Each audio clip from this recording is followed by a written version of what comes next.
Howdy and welcome to Bamberger Ranch. My name is Aldo Leopold. I'm the director of the Texas A&M Natural Resources Institute, and we're going to continue our Leopold Live series here at Bamberger, continuing to talk about the 5 basic tools introduced by Aldo Leopold, the father of wildlife management. These 5 tools include cow, axe, plow, fire, and gun. And what we hope to do in the upcoming months is show you how those tools can be applied, but with very specific projects and objectives. And so with me is Dr. April Sampson. She's the executive director of Bamberger, and she's going to tell us a little bit about Bamberger and what we hope to cover in the series. Great. Thank you so much, Roel. We're really excited to have you and your colleagues from the Natural Resources Institute back here at Selah Bamberger Ranch Preserve. And we're excited about continuing our journey into Leopold Live version 2. Like Roel said, we'll be providing more detail and more useful information regarding the 5 tools that Aldo Leopold championed. Here at Selah Bamberger Ranch Preserve, we're a 501c3 nonprofit organization, and our mission is landowner stewardship, outreach, and environmental education. So we have many Central Texas school children that come visit us every year for hands-on science-based environmental education lessons, and we also lead showcase tours and workshops for landowners interested in practicing restoration and good land stewardship. So we're very happy to be partnering with Natural Resources Institute, and we know that you'll benefit a lot from the information that we are going to be talking about during this new version of Leopold Live. So let's go ahead and get started. Great.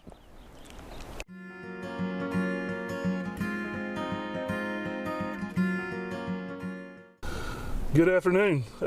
I'm Steve Fulton, manager of the Bamberger Ranch, here today. Thank y'all for joining us for another episode of Leopold Live. Joining me here today is Daniel Oppenheimer. Go ahead and introduce yourself. Hey everybody, I'm Daniel Oppenheimer. I'm the land program director at a nonprofit called the Hill Country Alliance, where I get to work with landowners and communities all over the Central Texas Hill Country to steward our natural resources. Glad to be here with Stephen at such a special place.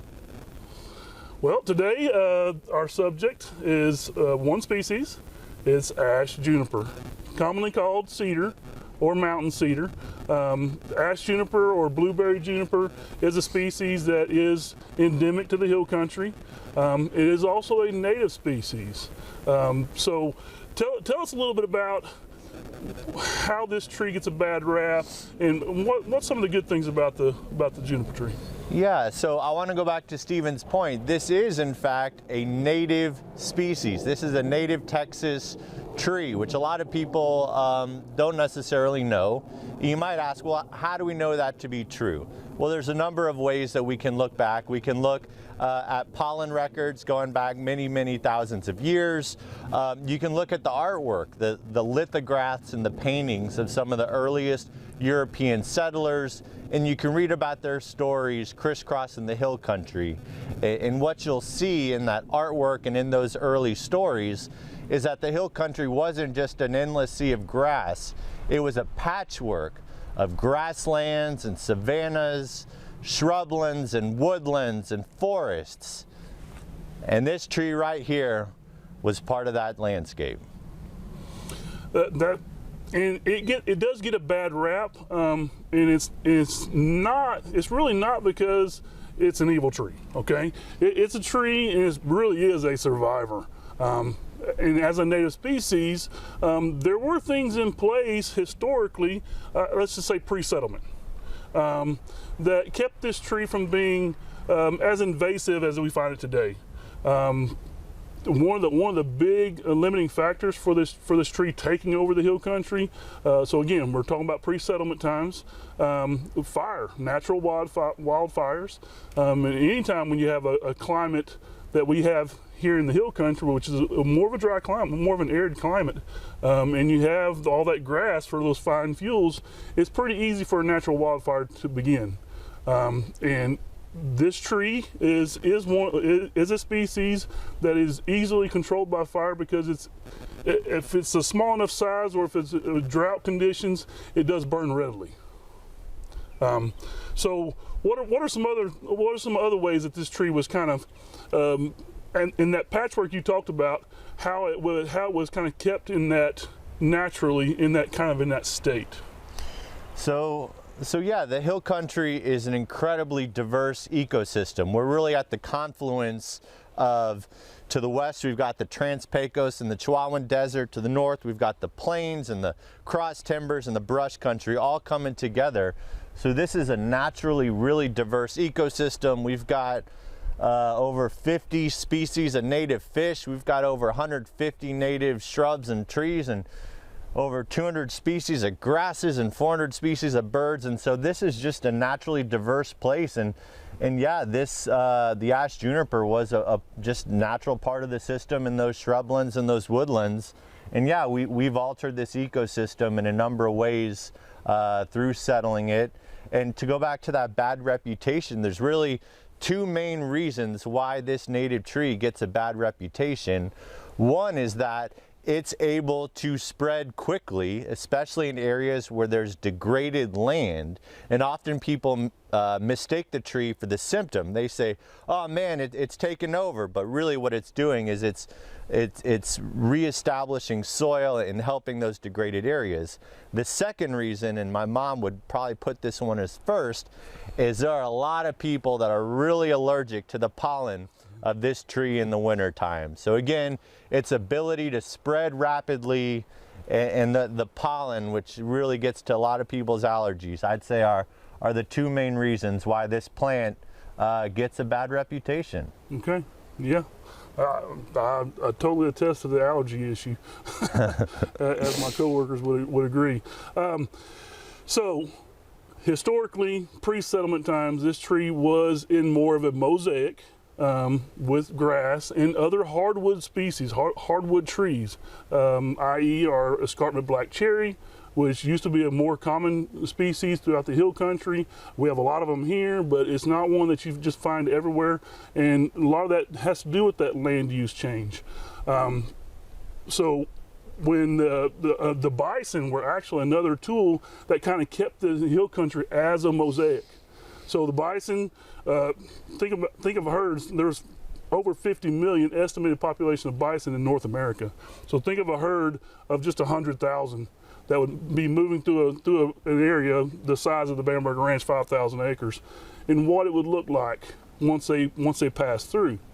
It would look pretty terrible. I can imagine 400,000 hooves on 5,000 acres. That's going to be a lot of churning of the soil. It's going to look terrible. But the key to that is not so much that the buffalo were harming the juniper tree. It was much more that they were managing those grasslands that were in that mosaic, those grasslands and shrublands that were in that mosaic. By keeping those grasslands and shrublands healthy by that periodic heavy grazing that may only occur every 3 or 4 or 5 years. As the bison would graze migrationally across the state and across the country, they just wouldn't visit every spot every year, which again kept that mosaic alive and vibrant and healthy.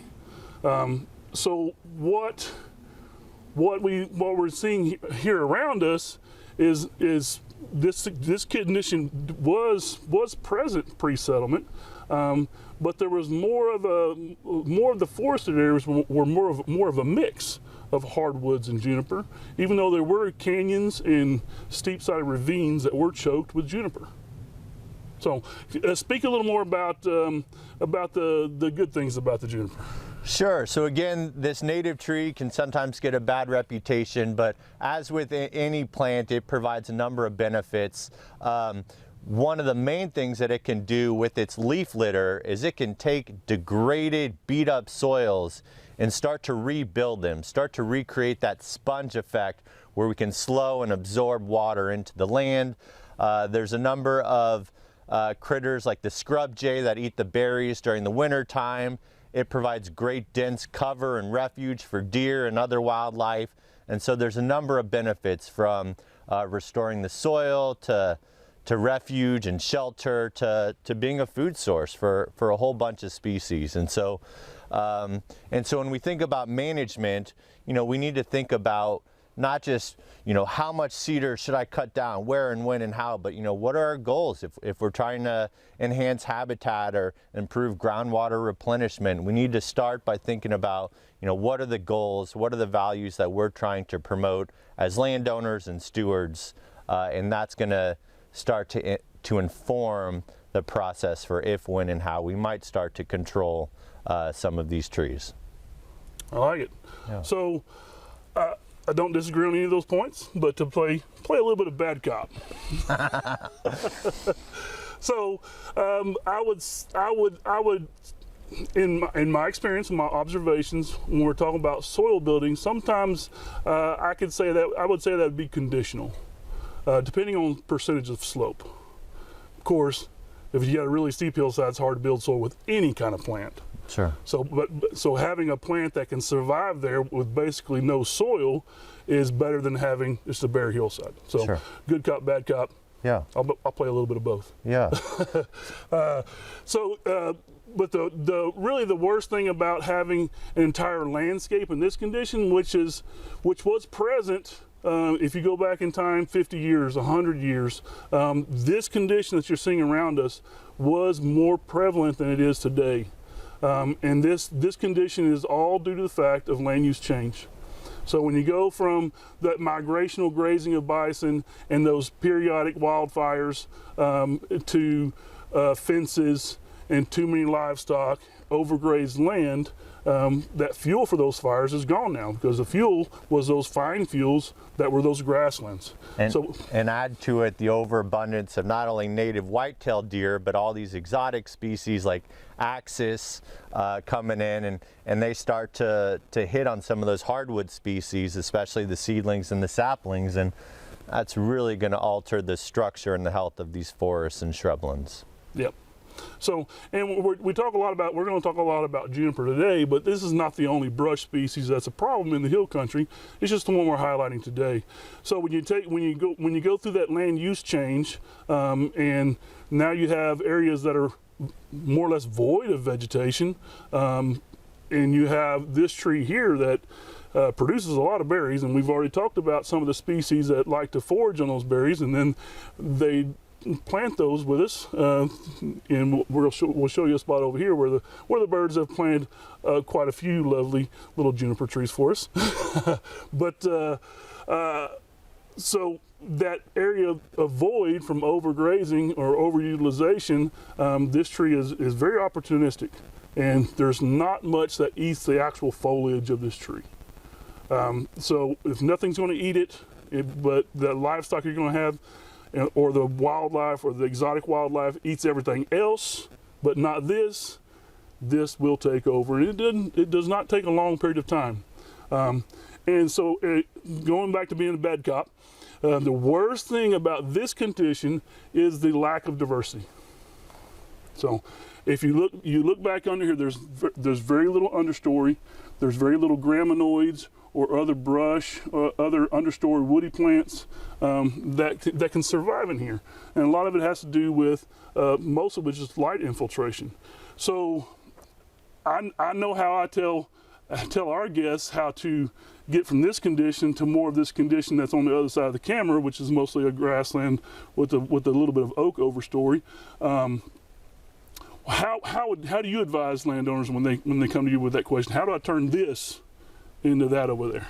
So yeah, I always say, it's not what I think, it's not what I want. This has to be based on your goals and what you want out of your land. And every landowner's got their own unique set of goals and values. But yeah, if we're trying to open this up for agricultural productivity versus trying to enhance wildlife habitat, the goals that landowner has, that's going to dictate to what extent you want to remove some of this biomass. So we always start with, what are the goals? What are you trying to do here? For some, it might be, again, opening it up for forage and agricultural productivity. Some may want to open it up just for access to build a road or a trail, or they buy their property and it's nothing but this and they need a site to build their home. So we always start with, what are your goals, what are your objectives, and then working from there pretty high up, we work our way down into, not just what amount of cedar do we want to manage, but within a more holistic land stewardship effort, where and how do ash juniper and other woody species fit into that program? I like it. I like it. So, not to give away the whole store, y'all need to come to one of our workshops to really get all the good information. But anytime you're trying to convert one landscape from, say, this to more of a grassland savanna, it needs to be done in a stepwise fashion, a slow fashion, because it did not get in this condition overnight. And to take it from this condition to wide open grass, which is not going to happen very quickly as far as the grass growth, especially if we're talking about native grass growth, that could be very detrimental to your soil health, especially if we get one of those heavy, flash flooding type events that we get in the hill country. You'll lose what soil you have there. So this condition, to manage this or to convert it to a different, more open condition, I would definitely do it in a stepwise, slow fashion. Now, I'll play some good cop. A couple of things that we haven't mentioned yet that's good about this tree is when you want wildlife. So if you're strictly managed for wildlife, or if you're managing for wildlife and livestock both, you have to have some areas that's kind of thick. Those shelter belts or shelter strips. And so another benefit of this, if we're talking about shelter strips. So if you really want your wildlife to stay on your property, you've got to have some of those thick areas. And the kind of the rule of thumb for a shelter strip or a shelter belt is if you can stand on one side of that designated area and you can't see through to the other side, you're good. You're golden. Think about extreme weather. Think about hunting seasons. The animals will seek out areas like this for cover. So it's very necessary. And another good cop, if we're talking about people and how we got to live with our neighbors, say we have a neighbor we don't really care that much for or don't want to see them. Or you don't want them seeing you. Exactly. So for privacy, as privacy screens, a nice little belt of juniper trees, since they're evergreens, they're green all year, you're going to have that privacy screen all year round. And also for noise control. And so again, it comes back to what are your goals, what are your objectives, what are we trying to do here? That's going to inform if and how much of this or other vegetation that you remove. So when Mr. Bamberger first purchased this property, and his first purchase was 3,000 acres, much of it was in this condition. It's not today. And again, we do not promote cedar eradication. It has its place. But there was a large quantity of juniper removed.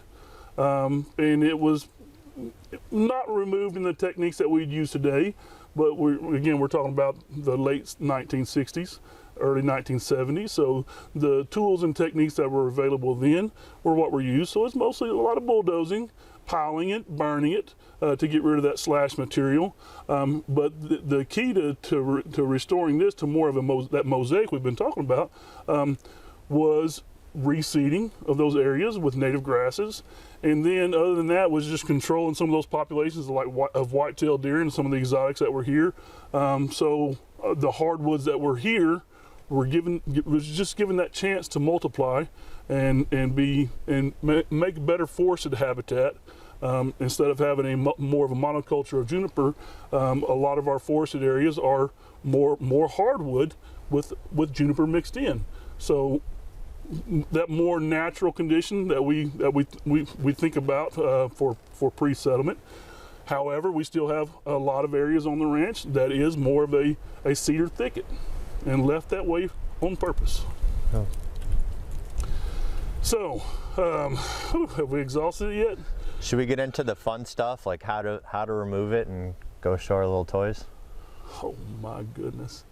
Yeah, we'll talk about it. All right, here we are in another location. And you can see around Daniel and I where the birds have planted quite a few smaller junipers. This is an area just adjacent to that cedar forest we were in just a minute ago that we want to have more as more of an open grassland with oak overstory. There are still some larger juniper mixed in that have been trimmed up. We'll show you a shot of that here in just a moment.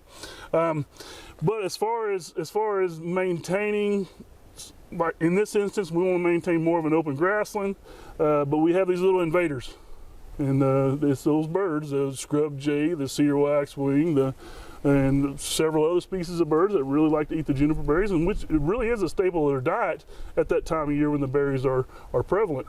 What tool do you have with us today to use to manage juniper? So let's say you're low budget and low tech. This is a great device right here to control those small seedlings and saplings. All you have to do is you just have to cut beneath the lowest lateral branch, and that's it.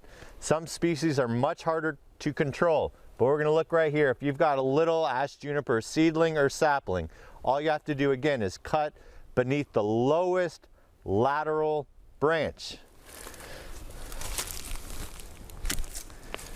So that took about 2 seconds. Now, if you've only got, 5 or 10 little seedlings and saplings in your yard, that's one thing. But if you're trying to keep a pasture that's 100, 200 acres, you might need to think about either getting all your friends and family out to help you, or perhaps even a wintertime prescribed fire is another method that's really effective at controlling those young 2, 3, 4, maybe even 5 foot tall seedlings and saplings. I'm glad you mentioned fire, because that's what would have kept these knocked out naturally. So when you have so when you're on a 5 to 8 year fire cycle, which I hear is what the hill country was historically in pre-settlement, in 5 years, 8 years, 10 years, these juniper can grow pretty big, but maybe 10 feet tops. When you have those flames coming across a grassland, like what we're in right here, you may have 30-foot flames. You'll definitely have 15 to 20-foot flames. And so as you mentioned, these trees are easier to kill as long they don't root sprout. Well, same thing with fire. If the fire scorches off all the green, that tree will die. If the fire gets too hot around the base, it has kind of a thin bark. It will boil that cambium layer, which is that inner bark layer, and that tree will die. It basically girdles the tree, it dies. But yeah, if you have a few more acres, like, I don't know, 5,000, you might need a little more power. So I'll show you another tool that's available. It's a little more expensive, but in my opinion, it will save you money in the long run, because it'll save you a lot more time. And back pain. And back issues. So the sound might get a little wonky. See if I can get started again. That didn't do it.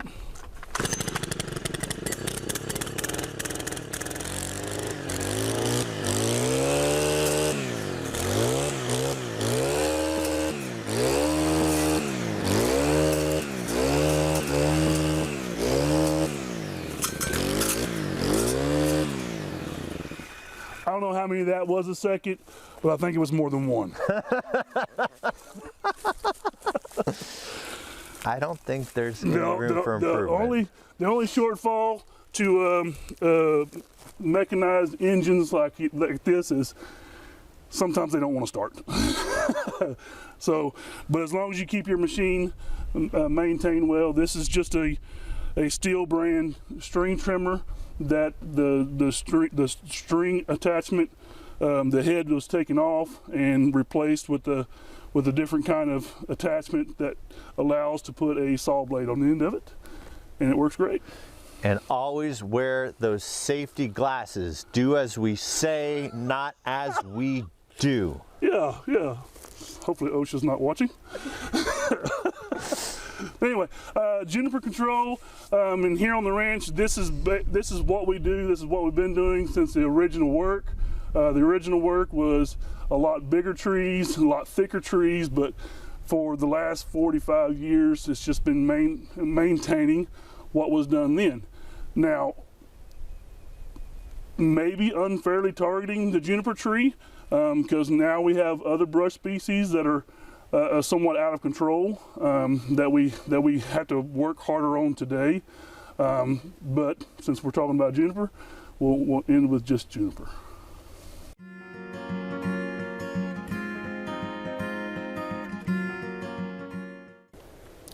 Well, talking about juniper, you can't talk about juniper without talking about an endangered species that does rely on the ash juniper for almost 100% of its nesting material. So when I'm speaking of the golden cheek warbler, many people know about the relationship between the golden cheek warbler and the juniper. However, I have a different way, maybe that a lot of people haven't looked at it, kind of a simile or a metaphor. So to the golden cheek warbler, the ash juniper is mostly a Home Depot. It's where they're buying their construction material. I say buying their construction material to build their nests. So the juniper with that bark that peels off can be peeled off very, very readily, easily by the birds. And they use this bark and a little bit of spider web to weave that nest together to then pop out their eggs. The golden cheek warbler is an insectivore. Likes to eat bugs. Really likes those caterpillars. So if you think about where more bugs are, especially in the springtime of the year here, if you look in the background behind me, you will see a hillside that is forested. You can pick out the juniper, they're the darker green, and you also pick out all the hardwoods. Now those hardwoods are consisting of a lot of escarpment black cherry, a lot of Arizona black walnut, there's some cedar elm mixed in, probably some netleaf hackberry. On that hillside especially, there's probably a few dozen big tooth maples that Mr. Bamberger has planted. But those hardwoods right now, especially when they're leafing out and then the foliage is brand new, have a lot of bugs. So that hardwood forest is the HEB. The juniper trees are the Home Depots. So the golden cheek warbler's given a choice, and this is all by my observation across 20 years of working here at the ranch and the job I had previously to this as well. The golden cheek warblers prefer to build their nest in a hardwood tree about 30 to 35 feet off the ground, which makes them incredibly hard to find, by the way. But they build their nest near their HEB. They need the juniper for the bark. Not to say there's no bugs in a juniper forest. There's quite a few spiders and other things that the warblers will take care of. So if the only forest they have is a juniper forest, you will have warblers in that. But they prefer more of a hardwood forest with junipers mixed in. So if we're talking about endangered species, helping it get above and beyond that endangered status, this hardwood juniper forest that you see behind me will have a higher density of nesting pairs of golden cheek warbler versus it being just a juniper forest. So, take home is you want to see that. That is, if you're wholly and solely concerned with the golden cheek warbler, that's prime habitat for the golden cheek warbler.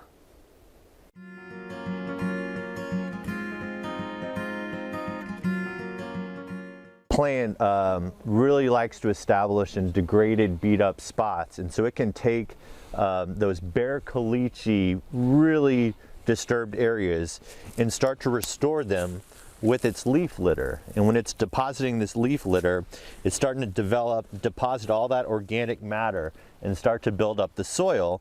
And then we start to get a number of forbs and sedges and grasses and seedlings that can start to regenerate once we start to repair our soil. We've talked about cedar, ash juniper. We've talked about the fact that it is a native species. It can spread very quickly, and depending on what your stewardship goals are, you may need to remove some of that Ash juniper, and then the question is, how do we do so thoughtfully in a way that doesn't cause erosion or degrade the land, but keeps working towards whatever your stewardship goals and objectives might be. We highlighted some examples with small seedlings and saplings. If you're cutting them below the lowest lateral branch, that's one way to control those seedlings and saplings. With that young Ash juniper, you can also control it with the prescribed fire. When you start to get to mature stands, you're probably going to need some heavier mechanical equipment to remove it. And as Stephen said earlier, you don't want to be too heavy-handed. You want to be very thoughtful.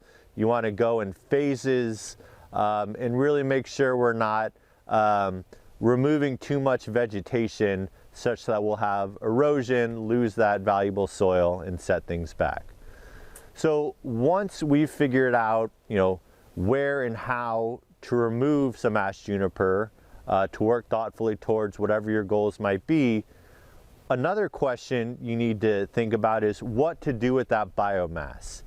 Traditionally, people will typically pile it and burn it, and that may be something you need to do. But before you go to that scenario, think about all the valuable ways that you could potentially use this woody debris. Stephen talked earlier about this idea of a natural Home Depot. Well, there's a great reason why some of the early European settlers used this material to build corrals, to build shingles for their roofs, fences, railroads, all sorts of structures. This is a strong, resilient wood, and so it's going to stick around for a while. So here we've got a windrow. This structure is built along the contour of the hillside. So if you get a big rain event, which we haven't had in the hill country in a while, it's going to slow and sink that water. And so it's getting absorbed into the soil, maybe even into an aquifer, rather than causing erosion and loss of your topsoil. But it's doing more than that. It's not only helping mitigate erosion and enhancing groundwater replenishment, it's also, you probably can't see it back there, but it's providing a nursery. We've got forbs, we've got native seedlings of trees all growing through this structure. They're protected from herbivores like our native white-tailed deer, but also exotic species. And so again, it's helping mitigate erosion, enhance groundwater replenishment, providing wildlife habitat for birds and insects and reptiles, and it's also acting as a nursery to protect some of these forbs and seedlings from herbivores. All right, so this is a lot of biomass, a lot of woody material, which means there were quite a few Ash juniper removed to build this structure here. You may not have that much Ash juniper on your property, but you may still want to try to produce some of these similar results of slowing and sinking water to mitigate erosion and enhance groundwater replenishment. So if you don't have as much material, perhaps you just have a few logs. Similarly, you can just try to follow the contour lines of the hillside and just make, usually not one, you probably need 2 or 3 different rows of logs, but they're going to provide the same function, slowing and sinking water. So again, you're reducing erosion, you're trapping any sediment, building your soil, and enhancing groundwater replenishment. All right, so let's say you've built your windrow, you've put the logs on contour, and you've still got some biomass left, and you're wondering, what the heck do I do with all this stuff? Another option is you can mulch it. And if you're gonna put mulch down for a trail, that's one scenario. Or if you just wanna put it down on the ground to provide some cover, cover up any bare ground, make sure not to do more than 2 or 3 inches thick. If you start to go deeper than 2 to 3 inches, again, this wood is really resilient. It's going to be here a long time, and it's just going to impede some of the germination of those desirable species. So just like you would in a garden, you can use it as mulch. It's great, but again, try to stick to no more than 1, 2, maybe 3 inches thick. Okay, so one other technique we've not discussed yet is to what some people call lollipop the tree. That's when you take a more mature tree like this and you remove the lower branches 2, 3, 4, 5, even 6 feet high. That allows more light to penetrate down to the ground story, and when we get more light in, you start to see the regeneration of species who are already in the seed bank. So down here we've got a number of forbs, we've got some oak seedlings and saplings starting to sprout out. We're in the middle of a drought, so we're in some harsh conditions, but we've got little blue stem grasses. We've got a number of species that are starting to establish here simply because we removed the lower branches to allow light down to the ground story. All right, so again, if you're gonna do some selective, thoughtful removal of Ash Juniper, there's a multitude of great things you can do with that wood. It's already here, it's on site, you don't have to drive into town to get it. It's here. We talked about a couple of methods for reducing erosion on your hillsides, again, to mitigate erosion and enhance groundwater replenishment. Here we have another instance of creating a small wildlife pile. This is going to provide refuge or cover for birds, small mammals, insects, all sorts of critters are going to get to use that as their cover. So again, a variety of ways you can use that biomass, that woody debris, and some of these can really help if you are using a 1D1 wildlife management plan. You know, we just talked about strategies to mitigate erosion, enhance habitat for wildlife. So think before you just pile and burn it, think about all the great ways you can use this woody debris. All right, so we mentioned earlier that one of the stressors on our land, especially in the hill country, is we've got an overabundance of herbivores. Not only some of our native species like white-tailed deer, tons of exotic free-range species like axis deer and blackbuck. And because of that, because of all of these herbivores, we will often see big mature trees, but you won't see many seedlings and saplings. And so there's a number of things we can do to protect those few seedlings and saplings you might find that are naturally growing on your property. We can go to the hardware store and we can buy some 12 or 14 gauge wire, get a couple of T-posts, and make sure that we're really protecting that seedling. In this case, this is a Texas snowbell from those herbivores. Or if you've just done some thoughtful removal of Ash Juniper, again, that wood is a great resource. It's free, it's on site, save a trip into town. This is the most beautiful, sometimes we call them corrals or cages, I've ever seen using Ash Juniper. If you can see it, it's protecting a small seedling in the middle of that configuration. If you are not so artistic, it doesn't have to look this beautiful, just as long as you're creating that physical barrier. Think about a corral, or my preference, a donut around that seedling or sapling, just to deter white-tailed deer, axis, something that's going to want to feed on that seedling or sapling, protecting it so that it's getting above browse height, and ultimately develop new progeny, really enhance the health of your forest.